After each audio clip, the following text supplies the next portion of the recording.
இன்றைக்கி நம்ம வீட்டில் செய்ய போகிற ஒரு சோல்ஃபுல்லான டிஷ், நார்த் இந்தியன் டிஷ், சனா தால் மக்னி. இது பார்க்க ரொம்ப சிம்பிளாக இருக்கலாம், ஆனால் இதோட கதையும் ஃப்ளேவரும் ரெண்டும் ரொம்ப டீப்பாக இருக்க போகுது. ஒரிஜினலாக இந்த மாதிரி மக்னி ஸ்டைல் டிஷ்ஷஸ் பஞ்சாபில் தான் துவங்குச்சு. ஃபஸ்ட்டெல்லாம் அந்த காலத்தில் பிளாக் ஊரத் தால் ராஜ்மா வச்சு அந்த உட் ஃபயர் ஸ்டவ் மேலே ஓவர் நைட் குக் பண்ணுவாங்க. அதுதான் தால் மக்னின்னு சொன்னாங்க. இது ஒரு டிஷ்ன்றதை விட அது ஒரு எக்ஸ்பீரியன்ஸ்.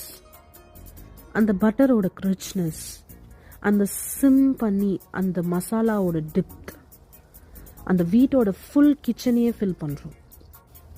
ஆனால் எல்லா வீட்லேயும் பிளாக் ஊரத் தால் யூஸ் பண்ணுறது இல்லைல்ல. ஸோ அதுக்கு ஒரு ஆல்டர்னேட்டிவ் தேடினாங்க. அதுதான் இந்த சனா தால் மக்னி.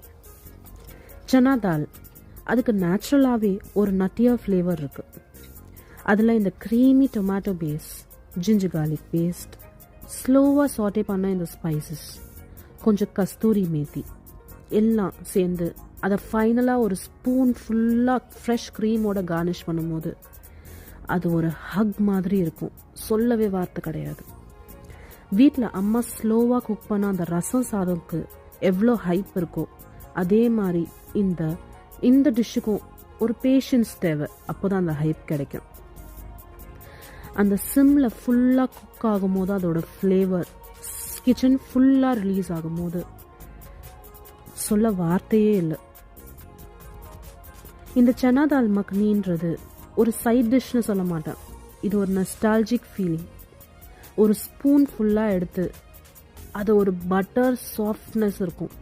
அந்த தாலோட மைல்டு கிரன்ச்சினஸ், மசாலாவோட டெப்த் எல்லாம் சேர்ந்து ஒரு கதையே சொல்லிடும். பார்த்துக்கோங்க. நார்த்தில் இதை ரோட்டியோட சர்வ் பண்ணுவாங்க.